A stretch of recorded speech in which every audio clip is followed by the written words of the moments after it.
the common thread through all of the things I've done has been the excitement of discovery. So being a graduate student, doing statistics, supporting statistics, and then moving into high performance computing, where I have been able to enjoy for 20 years now the opportunity to always be working with people that are at the cutting edge of discovery, the cutting edge of science, and being able to work in that environment, always have new interesting challenges to deal with, always new interesting technology to work with. It's been just tremendously rewarding and exciting. I actually never remember a time when I wasn't interested in science. Of course, I grew up during the space race. So studying the progress of the space program was something I always did as a kid.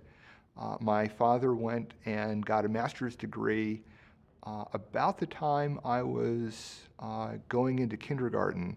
So I remember as a small kid tagging along with my dad and my mom as they were going out and doing field work for my dad's master's thesis. So there simply isn't a time when that I can remember that I wasn't interested in the world around me. And the wonderful thing about high performance computing has been that it's been a great outlet to just constantly explore the wonder of the world we live in.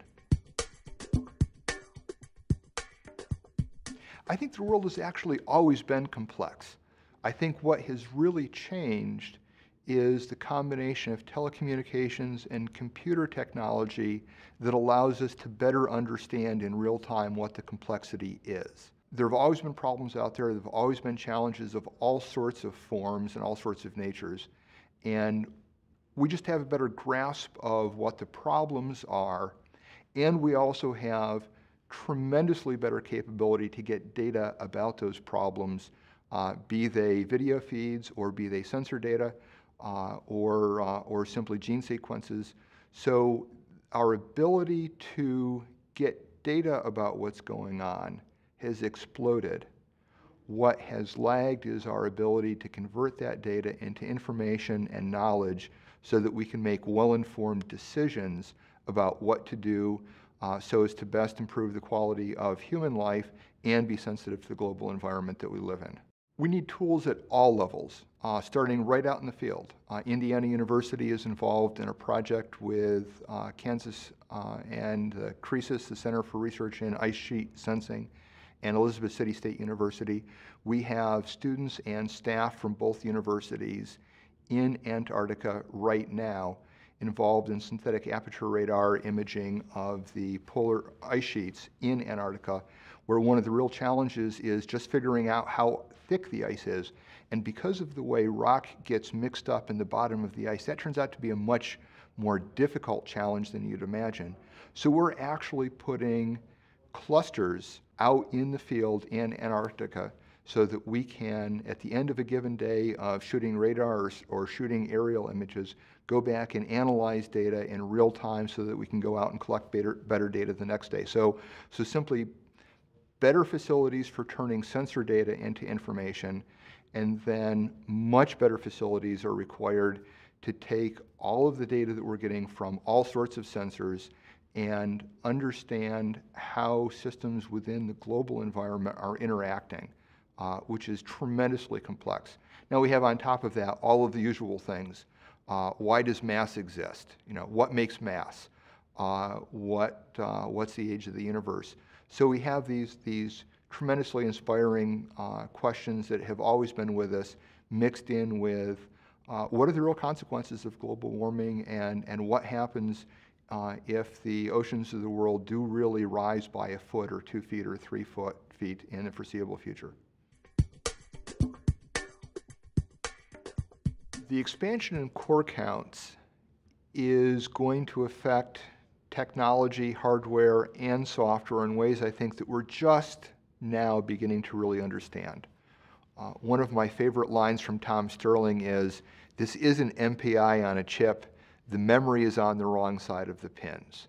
And Tom's exactly right, that the sort of techniques and the sort of technologies that we have used in the past to attack parallelism are not going to work particularly effectively once we get to 64, 128, 256 cores on a chip.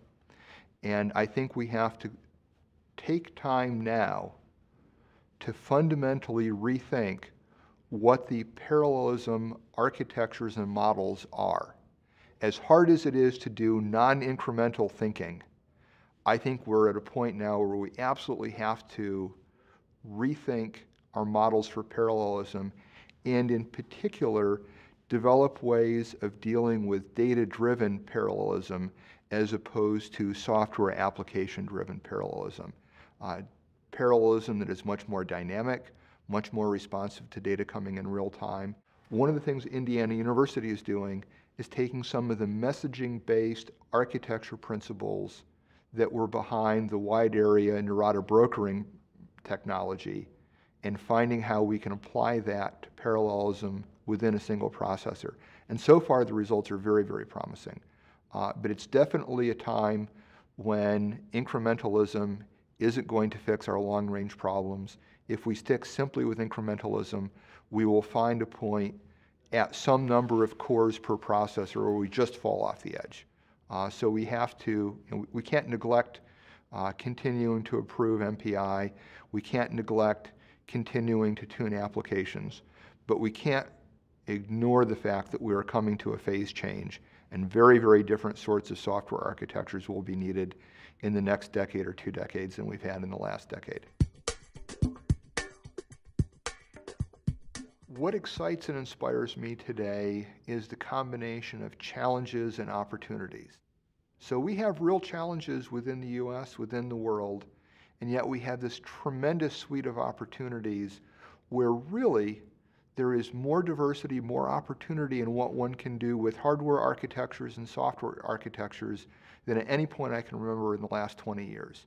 It really is wide open in terms of where people can take some of these very new, very exciting technologies and enable new discoveries that are both insightful and edifying in terms of our curiosity about the world, and practical and important in terms of enhancing our understanding of how we can interact with our world in ways that will be responsible to both people of this generation and generations to come.